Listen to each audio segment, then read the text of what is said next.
Salut les Tesla fans, je vous retrouve aujourd'hui pour une vidéo un peu spéciale où on va parler de la concurrence et notamment de la Audi e-tron, je ne sais pas comment on dit, e-tron, bon bref, qui arrive en France et en Europe et dans le monde en fait. Donc Audi se lance enfin. Alors cette voiture est déjà fortement décriée par les fans Tesla, euh, avec certaines raisons. Mais en fait, aujourd'hui, on va parler recharge parce que Audi annonce des choses concernant la capacité de cette voiture à se recharger et à être plus rapide que les Tesla. Donc, qui a raison, Audi ou Tesla? Qui a pris la bonne approche en termes de recharge rapide? On va voir les différences entre les deux approches. Alors, c'est Electrek qui a publié ce graphe, donc merci à eux, lors d'une conférence Audi, et où on voit très clairement plusieurs choses, et donc on va s'arrêter un petit peu de temps, donc je suis désolé, c'est un peu une vidéo statique, mais parce que ce graphe est vraiment important, on va s'arrêter un petit peu de temps sur ce graphe.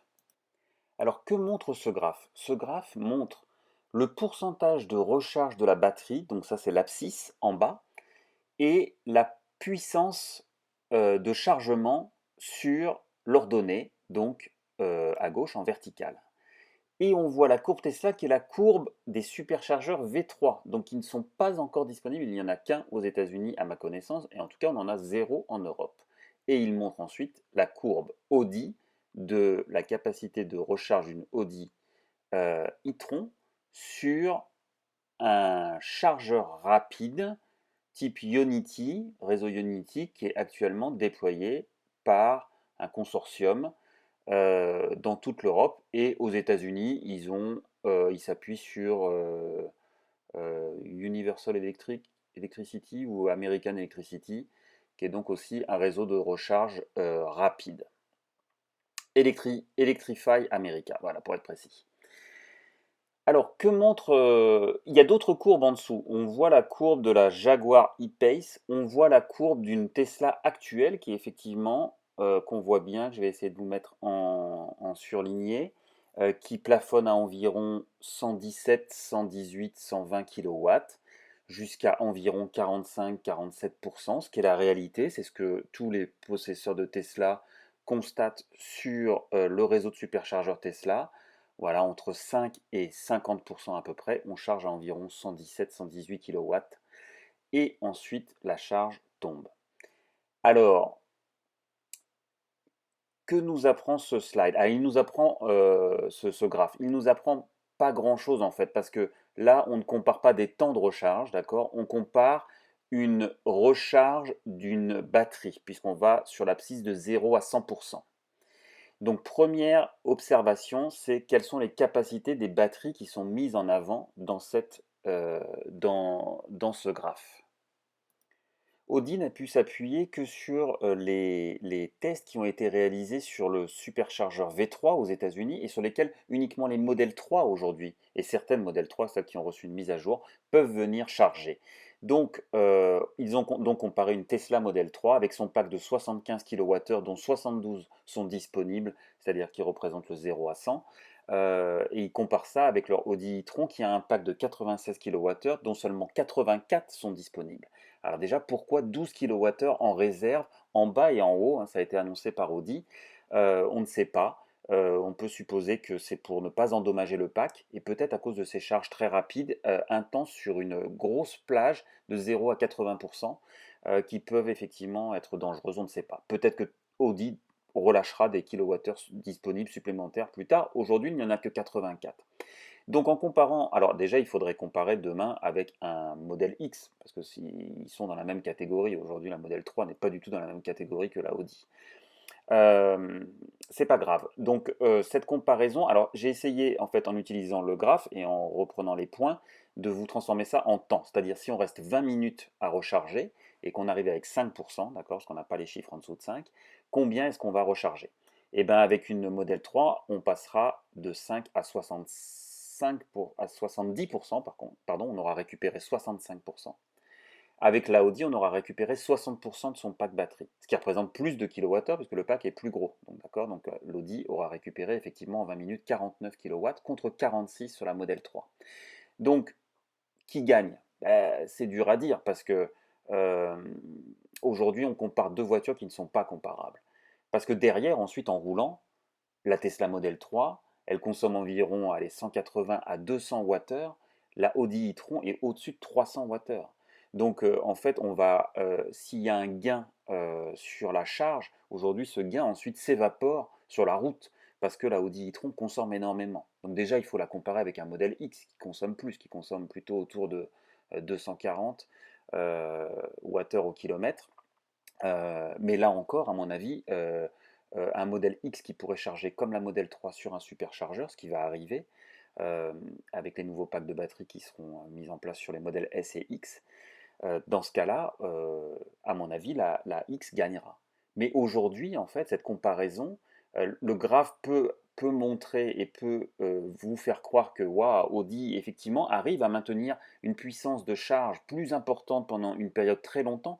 Mais quand on voyage aujourd'hui, ce qu'on se rend compte, c'est que alors, surtout avec les Tesla, ça ne sert à rien de rester longtemps au superchargeur, puisqu'effectivement, la charge tombe. Donc, l'Audi a une autre approche. Ça pourrait être peut-être plus intéressant de rester plus longtemps au superchargeur Audi pour récupérer jusqu'à 80% parce que ça va vite. Euh, et il y en aura peut-être effectivement intérêt parce que derrière, la voiture consomme énormément. Euh, une Tesla, même une Tesla Model 3 sur un superchargeur V3, ce qui est dans ce graphe, il y aura intérêt à rester 20 minutes maximum. On arrive à 70% de batterie, en 20 minutes, on repart et avec 70% de batterie, on s'enquille 300 km d'autoroute. 300 km d'autoroute, oui, oui, c'est ça, plus de 300 km d'autoroute. Donc, j'ai envie de dire que la Tesla a encore la bonne approche. Maintenant, bravo à Audi de tenir autant la charge pendant aussi longtemps. C'est quelque chose de vraiment intéressant que ne propose pas Tesla aujourd'hui. Euh, Quid de l'avenir des batteries? C'est ce qu'on peut se demander derrière. Alors, est-ce que Audi a assez de recul aujourd'hui pour dire que ça ne va pas endommager son pack batterie? Tesla, depuis le début, garantit ses packs 8 ans. Et donc, effectivement, limite à limiter les charges, à limiter la capacité de charge sur les superchargeurs pour ne pas endommager ses packs batterie, parce qu'ils ne veulent pas les remplacer de façon prématurée, puisqu'ils sont sous garantie pendant 8 ans. Donc aujourd'hui, toutes les Tesla qui roulent dans le monde ont moins de 8 ans et donc sont toutes sous garantie pour leur pack batterie. Audi, lui aussi, garantit son pack batterie pendant 8 ans ou 160 000 km. Donc ça peut être une approche intéressante et je ne sais pas, je pense par exemple au taxi euh, qui pourrait effectivement récupérer énormément d'énergie sur cet Audi en restant, s'ils ont un chargeur Ionity proche de chez eux. Et bon, bah, ils sont sécurisés pendant 8 ans si effectivement Audi en fait, a une approche destructrice de son pack batterie, ils pourront le faire remplacer. Donc pourquoi pas? Le problème, c'est que cette voiture consomme beaucoup trop. Donc en fait, derrière, ce qu'on récupère rapidement, on le crame trop rapidement aussi, malheureusement. Donc c'est un peu la limite aujourd'hui, mais à voir demain sur les nouvelles voitures qui arriveront dans le groupe Audi, Volkswagen, qui devraient consommer moins, on espère, sur des plus petits volumes, et puis peut-être une meilleure gestion, des meilleurs moteurs. Ils ont une approche voilà, de recharge intéressante. On verra comment Tesla réagit. Tesla a préféré en fait augmenter le pic au départ, hein, ce qu'on voit très bien sur le graphe, augmenter le pic de charge pour optimiser le 0, 40-50%, donc c'est-à-dire rester moins longtemps au superchargeur et repartir en fait dès qu'on a assez pour atteindre le prochain superchargeur, ce qui est un peu l'approche quand on fait des voyages, plutôt que de traîner et de rester longtemps, 1 heure au superchargeur, ce qui occupe un espace et deuxièmement qui consomme du temps aussi. Donc il vaut mieux rouler que rester statique à récupérer des pourcentages dans la batterie. Donc voilà, c'est deux approches intéressantes. Il n'y a pas de gagnant, il n'y a pas de perdant. Aujourd'hui, le perdant, simplement, c'est Audi parce que sa voiture consomme trop. Donc il faut absolument qu'ils réduisent leur consommation, qu'on puisse comparer ensuite les voitures. Et la Tesla Model 3, elle, j'ai envie de dire, est trop optimisée parce qu'elle consomme vraiment pas beaucoup. Donc voilà, j'espère que écoutez, ça vous a intéressé de voir et d'essayer de comprendre ce que le message marketing en fait que Audi va vouloir faire passer avec son Audi et avec ce graphe. Et donc de ne pas se tromper sur la réalité qui est celle derrière, c'est-à-dire que finalement on récupère aujourd'hui à peu près le même pourcentage sur la même période de temps en fait avec les deux approches. Alors les différences dans les deux cas, c'est qu'aujourd'hui les superchargeurs V3 ne sont pas disponibles en Europe, donc nous n'en avons pas au jour d'aujourd'hui. Et d'un autre côté, les Ionity à 150 kW, il n'y en a pas beaucoup non plus, mais ceci dit, ils arrivent. Donc bon, à voir là-dessus, quand est-ce qu'on aura ces superchargeurs surpuissants. Voilà, je vous laisse là-dessus. Comme d'habitude, si vous achetez une Tesla, n'hésitez pas à utiliser mon lien de parrainage. Il est dessous dans la description. Je ne vous en parle pas plus et je vous dis à très bientôt pour une nouvelle vidéo.